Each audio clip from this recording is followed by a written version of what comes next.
자, 민치버그의 관리자 역할, 10가지 역할을 보겠습니다. 대인관계 역할, 이거 이제 앞글자만 따서 우리 다 기억하도록 할게요. 자, 소지섭보다 더 큰 남자, 대지섭, 이렇게 대인관계 역할 하면 대지섭, 이렇게 기억하세요. 자, 의사결정 역할 하면은 기고자혁으로 기억하고, 정보적 역할, 모전대 해서 앞글자만 따가지고 이렇게 기억하도록 하겠습니다. 자, 대인관계 역할 하면은 뭐라고? 대인관계 역할, 대지섭이다. 그 다음에 의사결정 역할, 기고자협, 그 다음에 정보자 역할을 하면 모전대, 이렇게 기억하고. 자, 각각의 역할에 대해서 보도록 할게요. 이건 뭐 너무너무 출제 많이 됐기 때문에 이 뭐 사례로 출제될 수도 있고, 이게 어떤 설명인지 개념, 데피니션으로 출제될 수도 있고, 어쨌든 기억을 해야 된다. 자, 대인관계자 역할에서 관리자가 조직에서 부여된 공식적인 권한, 지위를 통해 가지고 수행되는 활동으로 주로 다른 사람들하고 관계하는 그런 역할을 하는 거 해서 대표자 해가지고 간호 단위의 상징적인 대표자로서 의식적인 임무를 수행하고 공적, 법적, 사회적 역할을 수행을 한다. 뭐 예를 들어서 누가 외부에서 손님 찾아왔어요. 그러면 명함 들고 우리 간호부 대표 누굽니다 하는 이런 대표자로서의 역할을 하는 거죠. 그래서 사회적 역할 수행하죠. 자, 만약에 우리가 왜 또 우리 병원의 간호부하고 여러분 다 실습 나갔을 거 아니야? 간호대학에 실습을 내보내려면 간호대학이랑 그 병동이랑 병원의 간호부하고 이렇게 MOU 체결을 해야 됩니다. MOU 체결할 때 다 어떻게 대표자가 나가서 MOU 체결하고 사인하고 이런 거 다 하잖아요. 이런 건 뭐야? 공적, 법적, 사회적 역할을 대표로서 수행을 하는 거야. 이건 상징적 대표로서의 역할을 하는 거다. 방문객 접대하고 직원 결혼식 참석. 이것도 왜 대빵이라서 직원 결혼식 참석 다 해야 되는 거잖아. 하고 뭐 그룹 오찬, 뭐 법적 서류 사인, 뭐 그 MOU 체결하고 사인하고 이런 거 다 뭐야? 대표자로서 역할을 하는 겁니다. 그렇죠? 그 다음에 이제 지도자로서 역할을 하는 거. 조직 구성원들이 조직의 요구에 맞게 일할 수 있도록 조정 통제한다. 그래서 리더십을 발휘해서 뭔가 리더로서 역할을 하는 거를 생각하시면 됩니다. 그래서 밑에 보면 종업원을 채용하고 배치하고 훈련하고 동기부여하고, 동기부여 해주는 것도 리더십을 발휘해서 뭔가 이제 진두지휘해서 격려하고 해야 되는 거니까 이런 것들 다 이제 지도자 역할이다. 리더로서 역할이다 생각하시면 됩니다. 그래서 뭐 피드백 해주고 이런 것도 리더로서 어떤 피드백 해주고 밑에 애들한테 개인적인 성장을 격려해주고 밑에 부하 직원하고 상호작용하고 다 이런 거 리더로서 어떤 역할을 하는 거를 다 지도자 역할이다 이렇게 보시면 돼요. 그다음에 섭외자, 연결자, 이거는 섭외자잖아. 섭외자, 연결자, 다른 사람들하고 연결되어 있다. 이게 교량 역할, 이 다리 역할, 교량 역할이다 이렇게 생각하시면 됩니다. 상사, 부하 직원과 함께 일하는 것 외에도 다른 사람들하고도 상호작용하면서 다리 역할, 교량 역할을 한다. 뭐 예를 들면 수쌤이 약제과하고도 얘기할 일도 있고 업무 과장하고도 얘기할 일도 있고 총무부장하고도 상의할 일도 있어요. 이런 것들 다 섭외자, 연결자 역할 되겠죠. 그래서 다른 부서의 관리자, 업무부장하고도 얘기할 일이 있고 뭐 이런 것들, 타부서 직원들하고 뭐 물품 공급업자하고도 계약 체결할 일도 있어. 그런 것들 다 물품 공급업자하고 얘기하고 이런 것들 다 뭐다? 이거 섭외자로서의 역할이다. 뭐 환자하고의 관계 뭐 이런 것들 다 이제 상호작용하고 이런 것들 다 교량 역할, 섭외자 역할이다.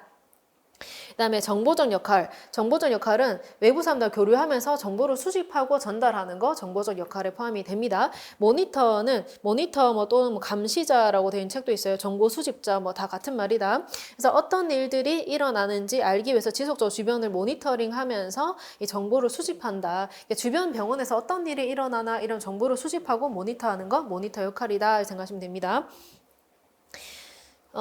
그리고 이제 이게 그 현문사에는 좀 특이한 예시가 있어가지고 혹시나 이런 거 출제될까봐 내가 넣어놨어요. 근무번 시작 시 보고를 받는 것도 정보를 수집하는 걸로 보더라고요. 이런 예시가 있더라고요. 새로운 노사협의 보고서를 검토한다. 보고서를 검토해서 어쨌든 정보를 수집을 하는 거고, 그리고 근무 시작 시에 왜 수쌤도 대의 때 출근하면 스프린터로 오잖아요. 스프린터로 오면은 대입번에 왜 팀차지나 좀 높은 경력 있는 그 간호사가 와가지고 수쌤한테 지금 병동 현황에 대해서 보고를 하잖아요. 이제 이런 것도 다 이 모니터 역할로 보시면 됩니다. 이런 예시가 나와도 모니터 역할이다 이렇게 생각하시면 됩니다. 그다음에 전달자는 뭐 외부에서 어떤 이게 뭐 다른 병원에서 요새 AI 도입해가지고 뭐 이런 기술을 쓰되 뭐 이런 것들 정보를 이제 모니터를 했어. 그러면 그거를 우리 밑에 부하 직원들한테 정보를 전달하는 거는 전달자 역할이다. 부하 직원들이 일상적으로 접할 수 없는 정보 같은 것들을 이제 위에 관리자가 이제 전달을 하는 거, 이거 전달자 역할이다. 외부 사람을 많이 교류하는 게 이제 관리자니까 이 사람 왜 평간호사로 있으면 옆에 병원에 무슨 일이 나는지 사실 잘 몰라요, 그죠? 근데 이제 관리자 정도 되면 알지. 그러니까 그 정보를 수집했는 거를 밑에 사람한테 전달하는 거 전달자 역할. 그다음에 대변인 역할. 여러분 그 왜 청와대 대변인, 지금은 청와대 대변인이 없는데 왜 문재인 시절에는 청와대가 대변인이 있었죠, 그죠? 고민정 대변인이 있었습니다, 그죠? 그래가지고 예, 청와대 입장은 이렇습니다라고 뉴스에 나와서 이 뉴스에 나와서 앞에 나와서 고민정이 청와대 입장에 대해서 이렇게 표현을 했어요, 말을 했어요. 이게 뭐야? 대변인 역할이다. 그래서 청와대 입장은 이렇습니다. 뭐 문재인이 뭐 해외 순방을 갔다 와서 성과는 어떻습니다. 뭐 청와대는 이런 입장입니다. 뭐 이런 것도 입장 발표하고 이런 것들 다 대변인 역할이었어요. 그래서 조직의 계획, 정책, 활동 성과 같은 것들을 정보를 이런 거를 외부 사람들한테 전달한다. 그러니까 청와대의 뭐 입장은 이렇습니다. 또는 뭐 해외 순방의 성과는 어떻습니다. 이런 것들을 외부에 알리는 거잖아. 뉴스에 나와서 얘기를 하는 거니까 외부 사람들한테 전달하는 거 대변인 역할이다. 그래서 이사회 같은 데 참석해가지고 뭐 우리 병원 입장은 이렇습니다. 뭐 이런 정보를 외부에 알리는 거 다 대변인 역할이다. 그다음에 의사결정자 역할에서 의사결정자 역할에 수집된 정보를 바탕으로 여러 가지 이제 문제 해결하기 위해서 의사결정할 역할들이 많은데 기고자협 있어요. 기업가 뭔가 CEO 같은 사업가 같은 역할을 한다 이렇게 생각하시면 됩니다. 사업가 같은 뭔가 새로운 거를 도입하고 막 이런 거 변화 촉진자 역할 같은 말이죠. 조직의 변화에 관한 정보를 기초로 사업을 추진해가는 역할이다. 뭔가 CEO처럼 새로운 사업을 도입을 하고 새로운 제도를 도입을 하고 뭔가 새로운 걸 개발하기 위해서 조사하고 뭐 이런 거 뭔가 사업가 같은 역할이 기업가 역할이다 생각하시면 됩니다. 그래서 변화를 위한 새로운 프로젝트 개발하고 뭐 기회를 포착해서 조직과 환경을 탐색하고 이거 전부 다 뭔가 새로운 사업을 도입을 하려면 새로운 프로젝트를 뭔가 개발을 하려면 이 조직 환경을 탐색을 해야 되잖아. 주변 환경이 어떻게 되고 옆에 병원에서는 뭐 어떻게 하고 있고 지금 이게 뭐 트렌드가 어떨 것 같다 뭐 이런 거 탐색을 해야 되잖아. 그런 걸 하기 위해 이 탐색을 하는 게 이런 새로운 프로젝트나 새로운 사업을 도입하기 위해서 이런 탐색을 하는 거 다 기업가 역할로 보시면 됩니다. 그래서 새로운 서비스를 창출하기 위해서 시장 조사하고 새로운 뭐 서비스 창출하고 새로운 프로젝트 개발하기 위해서 조직 구조 재정비하고 새로운 구조 만들고 이런 거 다 뭐다? 기업가 역할이다.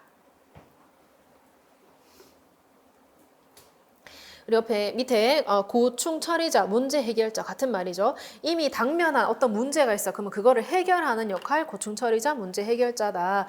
해서 파업을 한 거는 이미 문제가 발생을 한 거야. 노사가 이 협상이 잘 안 돼서 결렬이 돼서 머리 띠두르고 파업하는 거지. 그래서 다 로비에 앉아가지고 머리 띠두르고 노래 부르고 있잖아. 그 문제인 거야. 이 문제 해결하는 건 뭐야? 문제 해결자, 고충 처리자 역할이다. 계약을 위반해서 문제가 발생을 한 거잖아. 문제 해결 나가야 되겠죠. 민원이 발생해서 이거 문제잖아. 문제 해결해야 되겠죠. 스케줄 문제, 장비 문제, 여러 가지 이런 문제들 전부 다 이제 분쟁과 위기를 해결한다. 문제를 해결한다. 이거 문제 해결자, 고충 처리자 역할이다.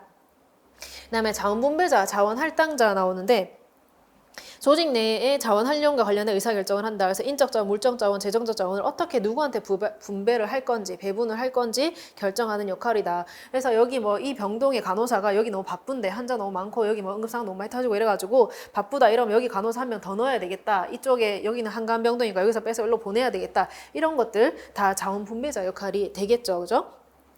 이쪽 병동에 예산이 더 필요하다. 뭐 재정적 자원 분배하고 이런 것들 다 자원 분배자 역할이다. 여기 이제 스케줄링 번표 짜는 것도 자원 분배자 역할 맞아요. 번표 짜서 데이 때 한 명, 뭐 이브닝 때 한 명, 나이트 때 한 명, 뭐 이런 식으로 넣는 거 다 자원 분배자 역할 맞습니다. 네, 직무 설계해서 직무를 요만큼 할지 직무에 대해서 배분을 하는 거야. 네 업무는 요미까지 해라. 네 업무는 여기까지 해라. 이런 거 직무에 대해서 설계하는 거, 직무를 분배한다, 배분한다. 예산 책정도 예산을 얼마 정도를 돈을 여기 A 병동은 요만큼 쓰고 B 병동 요만큼 쓰고 C 병동 요만큼 써라. 다 자원분배자 역할에 포함이 된다. 그리고 이제 현문사 요거 예시 특이한 거 나와가지고 내부 모집으로 직원을 선발한다 하면은 내부 모집이잖아. 예를 들어서 여기 새로 병동에 오픈 하나 했어. 그러면 여기에 차지로 있던 애가 뭐 경력이 한 20년 됐는데 차지했어. 그러면 새로 오픈한 병동에 수간호사를 승진시켜서 보낼 수 있잖아. 이런 것들 내부 모집인 거잖아요. 그죠? 이런 것들 다 자원분배자에 해당이 된다. 그러니까 이게 학생들이 내가 이걸 예시를 일부러 넣어놓은 이유가 앞에 뭐고 지도자하고 헷갈리겠더라고. 보면 지도자에 보면 조급원, 채용, 배치 뭐 이런 게 있으니까 이거랑 또 이거랑 헷갈릴 것 같아가지고 내가 이걸 넣어놨어요. 내부 모집으로 직원을 선발한다 하면은 여기 있는 애를 절로 보낸다는 뜻이기 때문에 자원분배자 역할로 봐야 되고 밖에서 신규 간호사 새로 뽑는 거는 이 지도자 역할 이렇게 보시면 되고 아시겠죠? 요건 또 문제 풀면서 또 구체적으로 보도록 하겠습니다. 협상자, 중재자 역할을 해서 인간과 집단을 대상으로 중재하는 역할. 아, 오늘 너무 무리한 계획을 세웠나? 야, 과학적 관리론, 인간관계론, 관료이론 이거 다 하고 내 상황이론까지 다 하려고 했는데 지금 OT를 아무리 짧게 해도 시간이 부족하네.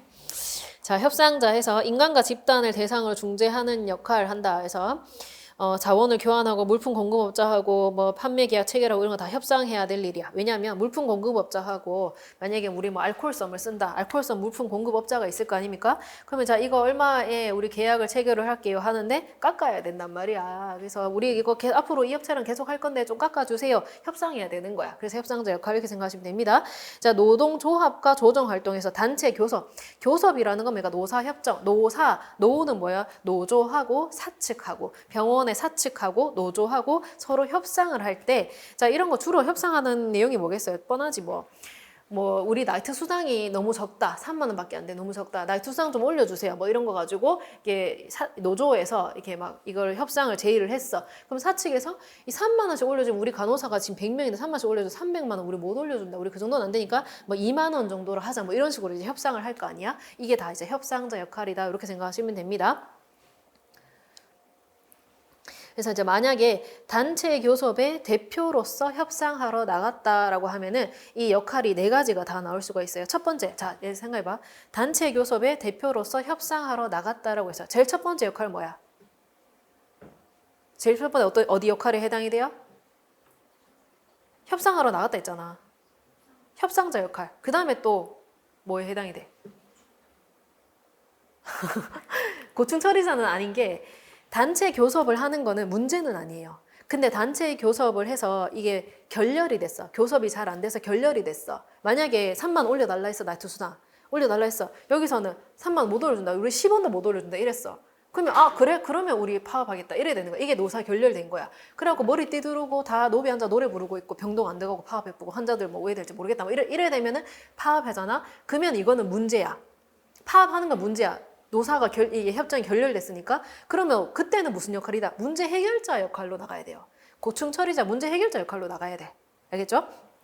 근데 단체 교섭의 대표로서 협상하러 나간 건 이거는 문제는 아니에요. 협상이 잘 되면 되니까. 그럼 협상자 역할이고 대표로 협상하러 나갔잖아. 무슨 역할? 협상자 대표자 역할, 대표로 협상하러 나갔잖아. 대표자 역할. 그리고 또 나가서 어떤 역할을 하겠어? 자, 우리 나이트 수당 3만 원 올려주세요 했어요. 그럼 이거는 자원분배자 역할도 되는 거야. 왜냐하면 우리 병원의 재정적 자원을 다 분배를 해야 되는 거야. 나이트 수당을 이 예산 우리 병원에 뭐 재정이 총 1,000만 있다. 그러면 이거를 이제 노조하고 협상을 해서 분배를 해야 되잖아. 재정적 자원 분배해야 돼. 그냥 자원분배자 역할도 된다. 그리고 또 협상하러 나가면 우리 병원에서 3만 원 올려달라 했어. 그럼 3만 원까지 못 올려주고 2만 원만 올려줄게. 이렇게 됐어요.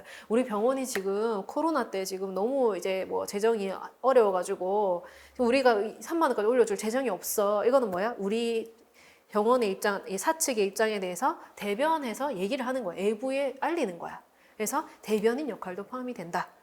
단체 교섭의 대표로서 협상을 나갔다 하면 제일 먼저 협상자 역할, 대표로서 나갔으니까 대표자 역할, 그리고 나가서 자원분배 할 거니까 자원분배자 역할, 그리고 우리 병원의 입장은 이렇다라고 얘기해야 되니까 대변인 역할까지 다 포함될 수 있다. 여기까지 이해되죠?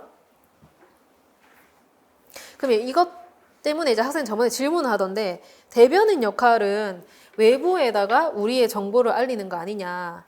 근데 우리 병원의 노조한테 알리는데 이게 대변인 역할 만약 이런 거 질문했어요. 그러니까 노조가 만났을 때는 노조가 협상을 할 때 노조는 노조하고 사측이잖아. 노사가 협상을 할 때 노조하고 사측하고 만나는 거는 서로 외부인인 거예요. 이렇게 만나는 거. 왜냐면 노조라는 조직과 사측이라는 조직이 만나서 협상을 하는 거야. 같은 병원 사람은 맞지. 근데 이렇게 노사 협정을 해서 만나는 건 서로 외부인으로 보면 돼. 다른 조직이기 때문에. 그래서 대변인 역할 맞습니다. 아시겠죠? 만약에 자 이렇게 나오면 간호사의 투약 오류 원인을 조사하고 해결하고자 시도한다. 이게 무슨 역할이겠어요? 투약 오류는 문제잖아. 문제 해결자, 고충 처리자 되겠죠? 참고 포인트에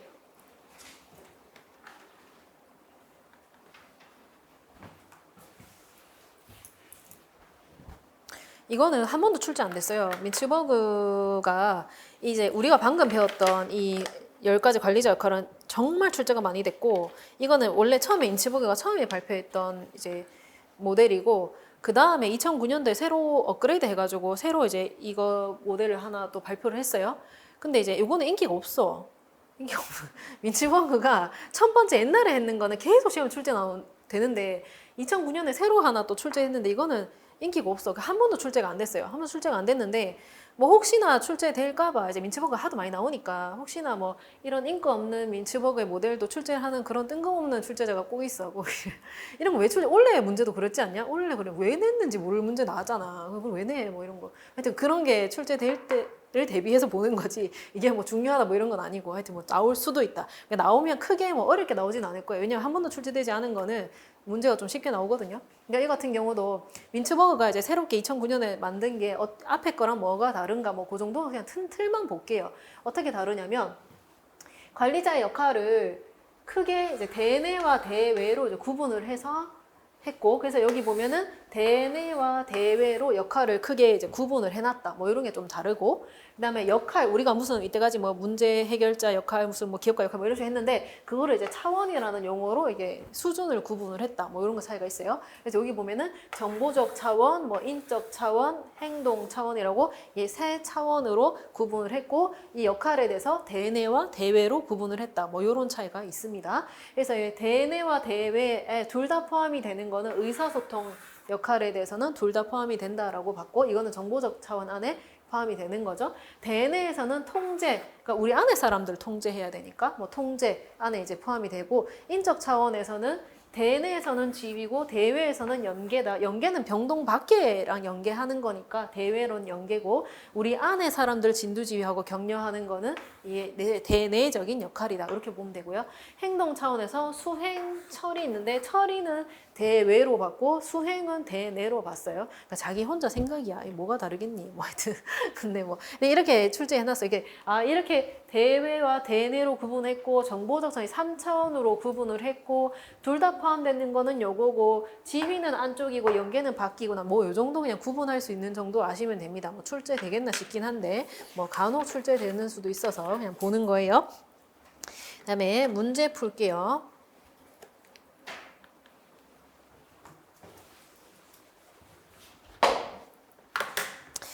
병원의 비간호부장은 의료기관 서비스 평가를 앞두고 간호질 향상을 위한 성과급제를 도입함과 동시에 간호 인력을 재배치하였다.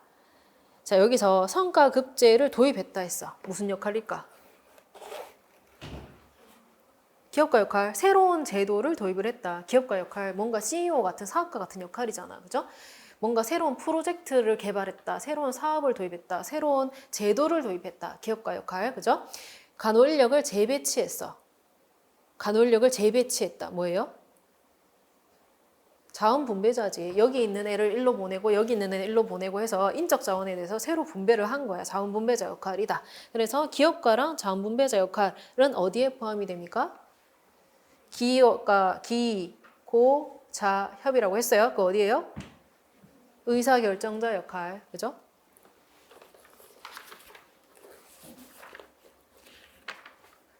대인관계 역할 뭐예요? 대인관계 역할? 대지서, 그지? 정보적 역할? 모전대. 방금 했잖아. 자, 의사결정자 역할? 기고자협. 이렇게 기억하세요. 이런 건 출제 잘 돼요. 그죠? 그 다음에 민츠버그가 제시한 관리자 역할 중에 정보적 역할에 해당하는 것은 했어요. 자, 중요한 결정을 하기 위해서 조직원의 모든 자원을 할당한다. 이거는 무슨 역할이고? 자원을 할당한다라고 했어. 무슨 역할? 자원 분배자잖아요. 그러면 자원 분배자는 어디에 해당돼? 기고자협이니까 의사결정자 역할. 그 다음에 법적이나 사회적 요구되는 여기서 눈에 띄는 단어 뭐예요? 2번에서 눈에 띄는 단어 뭐야? 상징적이고 뭐야? 무슨 역할? 대표자 역할. 대표자 역할 어디 포함돼요? 대지섭 어디야? 대지섭 어디야? 대인관계 역할? 또 앞에 또 들셔 보나봐. 네 진짜. 저기요 올해 시험 쳤잖아. 시험 쳤고 지금 다시 또 하잖아. 지금 이걸 드셔봐야 되나? 아이고야. 자, 외부인이나 조직의 계획, 정책, 활동 등 성과를 알린다. 여기서 눈에 띄는 단어 뭐야? 외부인한테 알린다라고 했어. 그럼 뭐야? 대변인 역할, 그죠? 대변인 역할 어디에 포함돼요? 정보적 역할에 포함되죠. 정보적 역할 뭐야? 앞에 글자 세 글자 모전데 대변인 역할 포함되죠. 자, 조직이 예상치 못한 어려움이 당면했을 때 올바른 행동을 수행한다. 예상치 못한 여기서 눈에 띄는 단어 뭐고 어려움에 당면했다. 문제가 생겼다 이 말이야. 그러면 뭐야? 고충 처리자, 문제 해결자. 문제 해결자 어디 포함돼요? 기고자 협의라고 했죠. 의사결정자 역할. 그죠? 답이 3번이죠. 자, 관리 이론 넘어가도록 할게요. 자, 관리 이론도 너무너무 중요하죠. 그죠? 너무너무 중요한 파트입니다. 자, 시대적으로 구분했을 때, 왈도가 시대적으로 구분했을 때, 고전적, 신고전적, 현대적 조직 이론으로 이 시대별로 쭉 구분을 해놨어요. 고전적 조직은 1880년대부터 1930년대까지를 고전적이라고 합니다. 요 시기를 고전적 이론이라고 합니다. 이게 뭐 1900년대부터 1930년이라고 표기된 책도 있는데, 뭐 중요한 건 아니고, 어쨌든 제일 먼저 나왔다. 이렇게 생각하시면 되고, 요때는 구조론적 관점에 중점을 뒀다. 구조론적 관점. 조직이 있고 조직이라는 인간이 있는데 이 조직에 포커스를 둔 거를 구조론적 관점이라고 합니다. 문장의 관점에 중점을 뒀다. 여기에 해당되는 이론이 뭐가 있냐? 과학적 관리론, 행정관리론, 관료제 이론까지 전부 다 제일 처음에 나온 고전적 조직 이론에 포함이 되고 그리고 이 세 개 이론 전부 다 구조론적 관점이다. 조직 구조에만 포커스가 있었다. 조직 중심이다. 이렇게 생각하시면 됩니다. 자, 특징이 뭐냐? 생산성을 높이기 위해서 가장 능률적인 작업 방법과 경영 원리를 사용을 했다. 어떻게 하면 생산성을 폭발시킬 수 있을까? 어떻게 하면 생산성 높일 수 있을까? 여기에 완전히 포커스를 맞춰서 능률적인 작업 방법 뭐야? 이거 고민했던 과학적 관리론이었죠. 이 경영 원리를 사용을 했다. 원칙들을 과학적으로 검증되지 못했다. 이게 과학적 관리론이라고 하면 왠지 되게 과학적일 것 같잖아. 근데 생각해보세요. 이게 1900년대에 과학적이라고 해봐야 뭐가 그렇게 과학적이겠어. 1900년대. 나름 그 시대의 상으로 봤을 때는 되게 과학적인, 지금으로 봐서는 되게 별로 안 과학적이지. 어쨌든 그래서 지금으로 봤을 때는 이게 원칙들이 과학적으로 검증될 정도는 아니야. 근데 그 당시로 봤을 때는 이 정도면 엄청 과학적이네. 이렇게 생각할 수 있는 거예요. 근데 인간적인 면을 무시했다는 평가를 받는다. 인간을 완전히 무시한, 완전 조직에만 중심이 있었다. 이렇게 생각하시면 됩니다. 그래서 구조론적 관점에 중점을 뒀다. 이렇게 하는 거죠. 조직을 폐쇄적인 시스템으로 봤다. 조직을 폐쇄적인, 조직은 외부 환경하고 상호작용할 필요가 없어. 라고 생각하는 폐쇄적인 시스템으로 봤다. 자, 우리나라하고 북한하고 봤을 때 누가 폐쇄적인 시스템이야? 북한이 폐쇄적인 시스템이죠. 그죠? 우리는 개방적인 시스템이다. 이렇게 보면 이해되겠죠. 신고전적 조직 이론. 그 다음에 나온 이론이 뭐다? 신고전적. 이게 뭐 30년대에서 60년대 적혀있는 책도 있고 40에서 50년대 적혀있는 책도 있어요. 어쨌든 고전적 다음에 나온 게 신고전적 조직 이론인데 이거를 행동론적 이론이라고 적힌 책도 있습니다. 뭐 똑같은 말이에요. 인간론적 행동주의의 관점을 뒀다. 아까 우리 왜 이 고전적 조직이라서는 구조론적 관점, 조직의 중심이 있었는데 여기 넘어와서는 인간 중심이다. 조직 중심에서 인간 중심으로 넘어왔다. 그래서 조직에 대해서는 무시하고 이 인간에서 완전히 포커스를 두고 있어서 인간론적 관점이다. 인간의 행동에 대해서 관점을 뒀다. 이 뜻이죠. 그래서 나온 대표적인 이론이 뭐다? 인간관계론이다. 이름부터가 이미 인간관계. 인간관계론이 망했어. 결과적으로 망했어. 망해가지고 그 다음에 나온 이론이 뭐다? 행동과학론이다. 의사결정론 같은 경우는 시대적으로 봤을 때는 신고전적 조직 이론에 포함이 되긴 한데 관점으로 봤을 때는 이거는 구조론적 관점입니다. 의사결정론 같은 경우는 시대적으로는 요 시대에 나온 게 맞아. 30에서 60년대 사이 나온 거 맞아. 근데 관점은 요거는 이제 구조론적 관점에 해당되는 이론이다. 근데 요거는 시험에 잘 안 나온다. 뭐 하여튼 요거는 보기로 하나 나오면은 뭐 제끼면 되는 보기. 자, 그다음에 현대적 조직 이론 봤을 때는 너무 조직에만 포커스가 있어도 안 되고 너무 인간에만 포커스가 있어도 안 되고 둘 다 통합적으로 봐야 된다 해서 통합론적 관점이다. 계량적 연구 중심 뭔가 과학적인 연구들이 이루어졌다. 왜냐하면 현대잖아. 1962년 이후니까 그래도 좀 뭔가 이제 발전을 했다 이거지. 그래서 계량적 과학적인 뭔가 연구도 이루어졌다. 그래서 나온 게 여기 보면 경영관리 이론 뭐 이런 거 출제 잘 안 되고 체계 이론, 상황 이론, 요 현대 이론이다 이렇게 생각하시면 되고 카오스 이론 요거 옛날에 좀 출제됐었어요. 현대 이론에 포함되는 게 체계 이론, 상황 이론, 카오스 이론 가장 최근 이론이구나 이렇게 생각하시면 됩니다. 간호관리의 관점에 대한 골든은 관점에 따라서 구분을 했고 왈도는 시대에 따라서 구분을 했어요. 그래서 골든은 관점에 따라서 구조론적, 인간론적, 통합론적 관점으로 구분을 했다. 그래서 구조론적 관점에 포함이 되는 게 뭐다? 과학적 관리론, 행정관리론, 관료제론, 옛날에 나온 이론들 여기 다 포함이 되고 의사결정론도 시대적으로 봤을 때는 신고전인데 구조론적 관점에 포함이 된다. 그리고 인간론적 관점이 인간관계론 대표적인 이론이고 뒤에 뭐 집단용도 이런 거 잘 안 나오고 행동과학론, 인간관계론 요거 이제 인간론적 관점의 대표적인 이론이다. 그다음에 통합론적 관점, 오직 구조와 인간 둘 다 포커스를 둬야 된다 했던 거 상황이론, 체계이론, 요거 현대이론이죠. 요거 여기 포함이 된다. 사회기술 이론 이런 거는 크지 몰라도 된다. 조직 이론에 의한 분류해서 스콧에 의한 이제 분류를 보도록 할게요. 자, 스콧은 조직 이론들의 조직에 대한 관점, 인간에 대한 두 차원으로 네 가지로 분류를 했다. 조직에 대한 관점 두 가지 뭐다? 폐쇄적 관점, 개방적 관점. 북한 같은 경우 어디다? 폐쇄적 관점에 해당이 되겠죠. 외부 환경하고 뭐 상호작용해야 된다. 외부 환경 영향을 받을 필요가 없다라고 생각을 합니다. 그죠? 혼자 내 미사일 쏘고 그냥 그렇게 사는 거야. 계속 굶어 죽어가면서 계속 미사일 뭐 대포 계속 개발하고 막 그러고 있잖아. 그치? 뭐 러시아하고 요새 조금 친해졌어. 절친 낼락한다 지금 막. 그 정도. 그러니까 외부와 교류 별로 없어. 중국하고도 뭐 친하게 크게 또 시진핑도 크게 북한에 뭐 그게 없어. 생각해봐. 시진핑 입장에서 북한이랑 친해서 뭐 남는 게 뭐야. 그 가난한 나라 뭐 별로 중국 입장에서는 우스울 거야. 그렇지?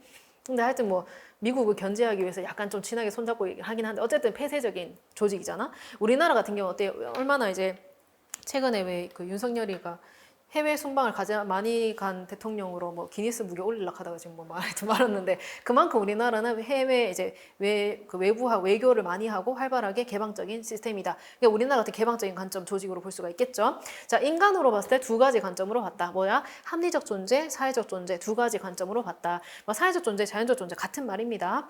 자, 인간에 대해서 두 가지 관점으로 보는데 합리적 존재 뭐냐? 합리적으로 인간은 합리적으로 생각하고 행동한다라고 보는 게 합리적인 관점이에요. 자, 예를 들면 이런 거야. 자, 네가 성과를 많이 내면 돈을 많이 줄게. 그러면 열심히 일을 할 거야 라고 생각하는 거는 합리적 존재로서 인간을 본 겁니다. 자, 예를 들어서 자, 네가 열심히 일해가지고 빵을 100개를 만들었어. 그러면 너 100만 원 줄게 해서 그러면 네가 열심히 일해가지고 빨리 빵 100개 만들어야지 막 이렇게 생각할 거 아니야. 그 합리적 존재로서 인간을 본 겁니다. 근데 자, 자연적 관점, 사회적 존재는 어때? 인간이라는 게 감정이 있어가지고 내가 네 성과 많이 내면은 성과 많이 주기로 했어. 그럼 너는 항상 열심히 성과 내기 위해서 열심히 일할 거야? 그건 아니잖아. 만약에 네가 다이어트 한다라고 마음을 먹었어. 그래가지고 지금 뭐 살 뺄 게 없긴 하지만 어쨌든 뭐 다이어트 하기로 마음 먹었어. 내가 이제 살 빼가지고 완전히 막 몸짱 돼야지 막 생각했어요. 그러면 너 내일부터 치킨 절대 안 먹고 떡볶이 절대 안 먹고 할 수 있어? 풀떼기만 먹고 막 샐러드만 먹고 이렇게 할 수 있어? 안 되잖아. 그건 뭐야? 인간이랑 감정이 있기 때문에 이렇게 돈을 많이 줘도 기분 나쁘면 열심히 일 안 할 수도 있고 다이어트 한다 해놓고도 치킨을 시킬 수가 있어. 다이어트 내일부터 막 이카이스 하면서 막 치킨 먹고 이럴 수 있단 말이야. 그건 뭐야? 인간은 사회적 존재, 가연적 존재로 봤을 때 인간은 그렇다. 이렇게 이제 인간을 보는 관점이 두 가지, 조직에 대한 관점 두 가지 해서 네 가지로 분류를 했다. 그래서 밑에 보면 이거 표를 볼게요. 표를 보면은 제일 처음에 자, 조직에 대해서는 이게 제일 처음에 1900년대부터 1930년대까지 조직에 대해서 이때는 폐쇄적으로 봤어. 조직은 외부하고 교류할 필요가 없어. 외부 환경의 영향을 받지를 않아 라고 생각했고 인간에 대해서는 합리적인 존재로 봤다. 그래서 인간은 돈 많이 주면 열심히 일할 거야. 얘한테 성과급 주기로 했으니까 얘는 성과 내려고 열심히 일할 거야 라고 보는 인간에 대한 관점, 합리적인 관점, 외부 환경하고 의료할 필요가 없어. 조직은 폐쇄적인 관점. 이렇게 봤던 이론이 뭐다? 과학적 관리론부터 관료제 이론, 요 고전적 조직 이론 여기 다 포함이 된다. 자, 여기서 그 다음에 어디로 넘어왔어? 조직에 대해서는 관점은 똑같아. 여전히 조직은 외부 환경과 상호작용할 필요가 없다라고 생각을 했지만 인간에 대한 관점이 바뀌었다. 어떻게 바뀌었나? 인간은 돈 많이 줘도 열심히 일 안 할 수도 있다 이거야. 다이어트 한다 해놓고 치킨 시켜 먹을 수 있다 이거야. 공부 열심히 하기로 해놓고 내년에 무조건 합격한다. 나는 영어 프리패스는 환급 받아 가겠다라는 생각으로 비싼 영어 프리패스를 딱 끊었지만 공부를 열심히 안 할 때도 있다 이거지. 그치? 오늘 기분이 너무 멜랑콜리해. 집중이 안 돼. 막 단톡 뜨거가지고 기분이 안 좋아요. 뭐 집중이 안 돼요. 그럼 누가 또 공감을 또 해준다 또. 아이고 그럼 떨어져. 왜 거기서 공감받고 서로 위로받고 그러냐. 브이로그 찍고 그런 짓 하지 마 제발. 뭐 브이로그 왜 찍냐. 나 진짜 이해 안 돼. 그 브이로그 찍는 되게 많대 또. 지 공부하는 거 왜 찍는데. 공부나 해라. 그 편집하고 뭐 음악 올리고 그럴 시간에야. 그것도 예쁜 각도로 찍고 놓잖아 왜. 막. 뭔지 모르겠어. 지가 뭐 밥 먹었는 거 왜 올리는데. 하여튼 그런 거 뭐야. 공부 열심히 하기로 해놓고 인간은 감정이 있는 동물이기 때문에 열심히 안 할 수도 있다 이거지. 그건 뭐야? 인간은 자연적 존재다, 사회적 존재다라는 보는 관점. 그래서 인간의 사회적 욕구를 강조했다. 인간의 감정이 중요하다 이거야. 그래서 그게 나온 대표적 이론이 인간관계론이다. X와 이론 이거는 지휘에서 나중에 배울 거라서 이거는 뭐 일단은 제껴놓고 그 다음에 어디로 왔냐? 여기로 왔다 이거지. 조직에 대한 관점이 바뀌었어요. 조직에 대한 관점을 원래는 조직은 외부 환경하고 상호작용할 필요가 없어 영향을 안 받아라고 했다가 아니야 외부 환경하고 상호작용해야 되고 영향을 받는 거야. 조직이라는 거는 조직에 대한 관점이 개방적으로 바뀌었다. 대표적인 이론 체계 이론 그 다음에 나온 게 상황 이론이다. 1960년대에서 70년대 나온 이론이 여기에 해당이 되죠. 여기서 나오는 만어 유기체라는 단어가 뭐냐? 유기체 뭔가 살아있는 생물 같다 뭐 이런 뜻이에요. 뭐 단어가 좀 생소하긴 한데 뭔가 살아 움직이는 생물 같다 뭐 이런 뜻이야. 그러니까 조직이라는 게 살아 움직이는 생물 같으니까 외부 환경에 영향을 주고 받는다 뭐 이런 뜻이죠. 그 다음에 1로 갔잖아. 1로 가서 다시 인간에 대한 관점이 바뀌었어요. 다시 인간은 이제 합리적 존재에서 자연적 존재로서의 인간으로 이제 관점이 또 바뀌었다. 그래서 여기서 나오는 이론 대표적인 이런 게 카오스 이론이다. 카오스 이론 한국말로 하면 뭐야? 혼돈 이론이잖아. 혼돈 이론, 혼돈한 이 세상에 조직이 살아남아야 돼. 생존을 강조했다. 이 살아남는 게 중요하다. 생존을 강조한 거 카오스 이론이다. 그래서 여기서 자 보면 조직에 대한 관점은 똑같은데 인간에 대한 관점이 한번 바뀌었고 여기로 가면서 조직에 대한 관점이 바뀌었고 그다음에 인간에 대한 관점이 다시 또 바뀌었고 여기로 가면서 다시 인간에 대한 관점이 바뀌었다. 이렇게 이 변화가 됐다. 그다음에 유형별 특징을 보면은 폐쇄 합리적 조직 이론의 외부 환경과 단절된 폐쇄 체계로 봤다. 조직을. 그리고 구성원은 합리적으로 사고하고 행동하는 것으로 간주했다. 그래서 밑에 보면 밑에 있는 이 내용들은 전부 다 과학적 관련으로서 뒤에서 배울 거예요. 중복이라서 그냥 이거 넘어갈게요. 자, 폐쇄 자연적 조직 이론. 그 다음에 폐쇄 자연적 조직 이론 넘어왔어요. 그래서 인간에 대한 인간적인 측면을 수용해야 된다. 인간은 감정을 가진 사람이라서 무조건 그렇게 합리적으로 행동하지 않아. 이렇게 생각하는 거죠. 다양한 욕구를 가진 인간으로서 인간을 봤다. 인간은 사회적 욕구를 가지고 있다. 뭐 이런 그게 생산성에 영향을 준다. 이거 다 인간관계에 나오는 내용이라서 넘어가도록 할게요. 자, 그때 개방 합리적 조직 이론 밑으로 내려왔죠. 그래서 개방 합리적 조직이라서 조직에 대한 관점이 바뀌었고 그리고 인간에 대해서도 인간은 아주 복잡한 인간이다. 거의 무한한 잠재력과 가변성을 지닌 아주 복잡한 존재다. 인간관에 대해서 이렇게 생각을 했습니다. 그러면서 조직에 대해서 개방적 관점으로 바뀌었으니까 조직을 둘러싼 환경 변수를 본격적으로 고려하기 시작했다. 그래서 밑에도 다 이거 뒤에 나오는 내용이고 개방 자연적 조직 이론으로 넘어가서 마지막 이게 가장 현대 이론이 개방 자연적 조직 이론이죠. 조직 환경의 중요성을 강조하면서 개방 조직이니까 목표 달성보다는 일단 살아남아야 돼. 생존을 중시했다. 조직 속에 비공식성과 비합리성에 초점을 맞춰가지고 조직의 비합리적인 동기적 측면을 부각을 했다. 이게 비공식성, 비합리성 아주 이거는 혼돈이 알 수가 없기 때문에 비공식적이다, 비합리적이다. 그래서 우리가 살아남아야 된다. 생존을 중시했다 이런 뜻이죠.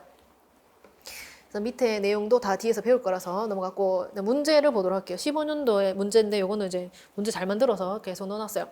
관리는 패러다임 변화를 일으키는 결정적인 역할을 한 이론으로 짝지어진 것은 했어요. 패러다임 변화가 크게 이렇게 두 번 일어났다고 볼 수가 있겠죠.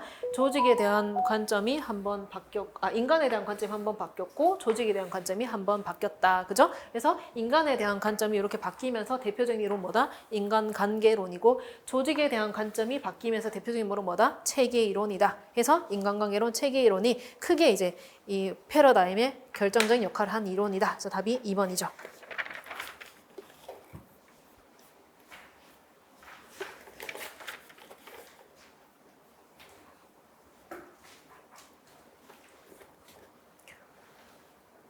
자, 그 다음에 관리 이론의 참고 포인트에 관리 이론의 역사적 발전 과정. 그 뒤에 거 보면 됩니다. 그 표 뒤에 거. 그거는 뒤로 넘겨서 자 고전적 관리 이론부터 행동과학 이론, 현대적 이론, 행동과학 이론이 신고전적 조직 이론이죠. 이렇게 표현한 책도 있어서 이렇게 그냥 넣어놓은 거예요.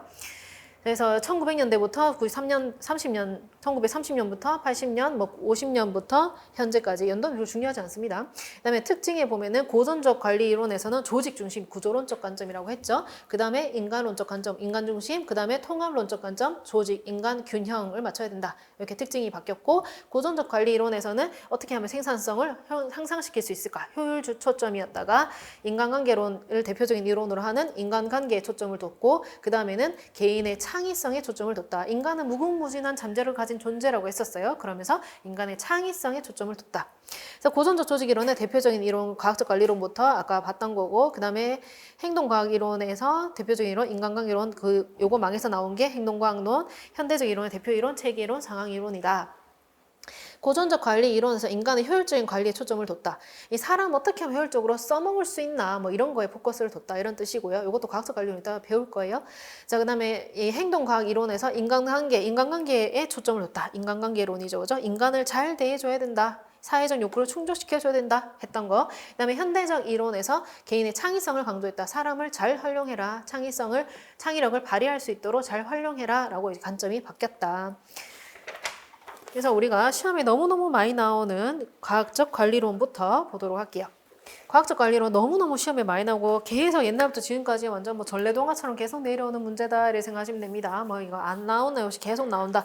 과학적 관리론하고 인간관계론하고 제일 많이 나와. 제일 많이 나오고 두 개를 비교해서 같이 또 문제 출제합니다. 두 개 비교해가지고 같이 보기에 넣어놓고 같이 출제하기도 하고 인간관계론하고 과학적 관리론 완전 좀 반대되는 이론이라서 두 개를 대비해가지고 정말 출제를 많이 하고 인간관계론, 과학적 관리론 너무 많이 우려먹었다 싶으면 관료제 이론을 한 번씩 뜬금없이 넣어요. 그래서 어떤 해는 관료제 이론 나오고 그리고 좀 이게 어렵게 내겠다 싶으면 이제 이거 행정관리론에 요거 14가지 원칙 요거 출제 정말 많이 돼.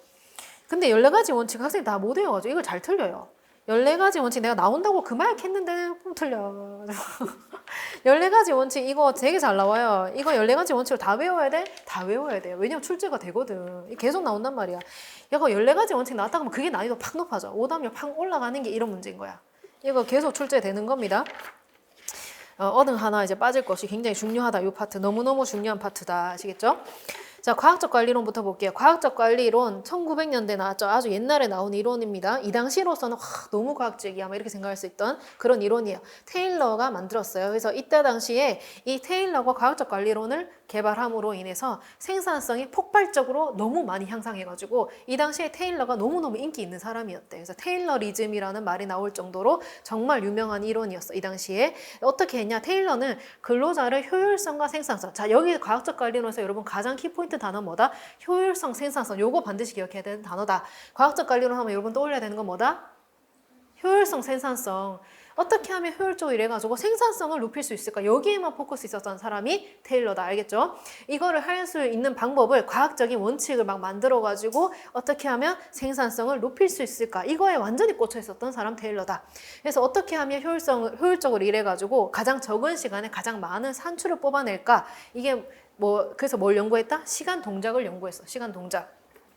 자, 여기서 만약에 샤니 빵 공장이야. 여기서 빵을 반죽을 해. 빵을 반죽을 해가지고, 빵을 구워가지고, 오븐에 구워가지고, 여기 출하를 시켜가지고, 파리바게뜨로 보낸다. 이러면, 여기서 만들어서 보내는 데까지 이런 시간과 동작을 다 계산을 하는 거야. 자, 이게 반죽하는데 얼마나 걸리고, 여기서 저까지 배달하는데 얼마나 걸리고, 여기서 저 방으로 보내는데 얼마나 걸리고, 출하시키는데 포장하는데 얼마나 걸리고, 다 계산해가지고, 그러면 가장 빨리 많이 만들 수 있는 방법이 뭐지? 그걸 고민을 한 거예요. 그렇게 해서 단계를 확 줄이고 최대한 효율적으로 일할 수 있는 방법을 막 연구를 한 거야. 이 당시 1900년대인데 이런 생각하는 것 자체가 굉장히 엄청 이제 과학적인 거지. 그래서 시간 동작 연구를 해서 근로자의 작업 시간을 다 측정을 해.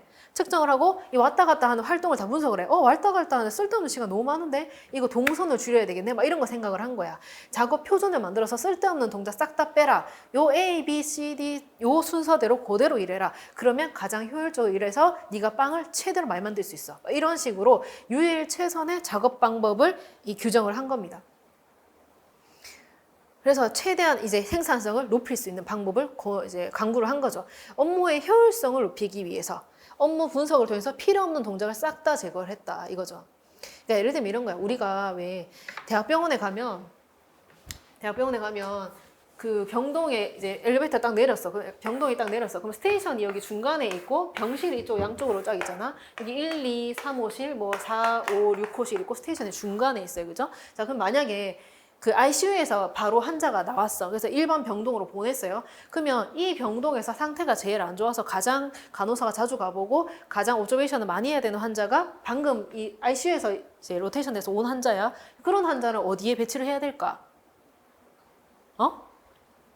1호실에 배치를 해야지. 1호실이나 뭐 4호실이나 하여튼 간호사실하고 제일 가까운 데 배치를 해야지. 왜냐면 자주 가봐야 되잖아. 왔다 갔다 하는데 시간 낭비란 말이야. 자주 가봐야 되는 환자는 중환들은 여기 간호사실하고 제일 가까운 데 보통 배치를 한다고. 이런 것들이 다 뭐야? 시간 동작 분석해보니까 쓸데없는 싹딱 동작 빼고 여기 배치를 하면은 이게 빨리 이제 환자를 많이 볼 수 있겠다. 산출이 높아지겠다. 이런 거 계산한 게 과학적 관리론에서 했다 이거죠. 여기 보면 길브레드 부부가 이 벽돌 쌓는 과정 시간 동작 분석 연구를 수행을 했다라고 하는데 원래는 10단계였대요. 벽돌 쌓는 과정이 10단계였는데 이거를 불필요한 동작을 싹 다 빼고 5단계로 싹 줄여니까 이게 벽돌 쌓는 게 이제 생산성이 2배가 높아졌다고 합니다. 이제 이런 식으로 했던 게 과학적 관리론이다. 자, 과학적 관리론에서 여러분이 가장 떠올려야 되는 키포인트 단어가 뭐다? 효율성, 생산성. 요거 반드시 기억을 해야 된다. 어떻게든 생산성을 폭발시키려고 했던 게 테일러다. 아시겠죠? 그래서 뭘 연구했다? 효율성, 생산성 높이려고 뭘 연구했어? 시간 동작 연구했다. 알겠죠? 자, 과학적 관리론의 이제 기본 원리가 나오는데 요거 이제 너무너무 중요한 4가지 원리 나오죠. 그죠? 이거 뭐 너무 시험에 많이 나와서 이건 다 외워야 돼. 이건 여기서 하나도 뺄 단어가 없어. 자, 첫 번째, 직무 표준화와 직무 설계. 직무 표준화 뭡니까? 자, A, B, C, D 요 순서대로 일해. 그 표준화를 딱 만들어 놓고 그 순서대로 일하는 게 가장 효율적이고 가장 생산적이다 이거야. 그러니까 A, B, C, D, E, F, G 요 순서대로 일해라. 요거를 딱 표준화시켜서 만들어 놨다 이거지. 그게 직무 표준화다. 시간 동작 연구를 통해 가지고 근로자의 표준 과업량. 네가 A, B, C, D, E, F, G, E로 일을 하면은 네가 하루에 이 빵을 100개를 만들 수가 있어. 네가 8시간 동안 요 동작을 몇 번을 하니까 시간 다 계산해 보니까 네가 하루에 빵 100개 만들 수 있더라. 그래서 표준 과업량이 정해지는 거지. 넌 하루에 빵을 100개 만들어야 한다. 이게 표준 과업량이 정해지는 거죠. 이렇게 해서 과업을 설계를 하는 거야. 요렇게 일해라. 이게 직무 표준화고 이런 식으로 직무를 설계해서 너는 요렇게 일해서 하루에 빵 100개 만드는 거. 이게 직무 표준화, 직무 설계입니다. 이거는 이제 과학적 관리론이라는 게 이게 정말 옛날에 나왔지만 현대에도 이제 적용이 많이 되고 있어요. 현대에도 적용이 되는 게 이 뭐 간호실무 지침 같은 거, 다 우리가 왜 뭐 한다는데 폴리 인서트 하잖아. 그러면 폴리 할 때 자 안녕하십니까 학생 간호사 김재입니다부터 시작해가지고 손 씻고 펴고 뭐 환자 등록번호 확인하겠습니다. 그다음 펴고 뭐 이런 거 있잖아. 이거 다 우리가 순서대로 해가지고 시험 똑같이 쳐가지고 여러분 다 졸업했잖아요, 그죠? 이거 다 뭐야? 간호실무 지침, CPX 시험, 핵심 간호 술기 다 여기서 나온 거야.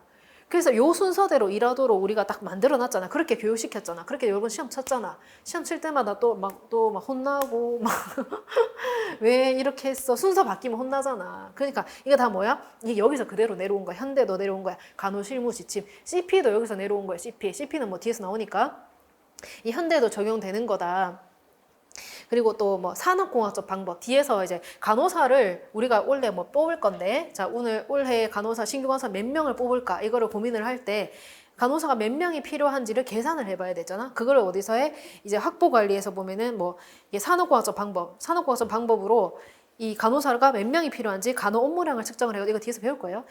업무량을 측정을 해가지고 간호사 몇 명 필요한지 계산하는 방법이 있어요. 이것도 전부 다 이 시간 동작 분석을 해가지고 간호 업무량을 측정을 하고 그래서 간호사 몇 명 필요하다 계산하는 걸 현대도 쓰이는 방법이 여기서 다 내려온 거다. 이렇게 생각하시면 됩니다. 그래서 여러분이 기억해야 되는 거는 이건 어차피 뒤에서 배울 거니까 과학적 관리론에서 지금까지 이제 현대도 적용이 되는 게 간호실무 지침, CP, 뭐 산업공학적 방법 다 이게 현대도 적용되는구나. 여기까지 이해하고 넘어가면 됩니다.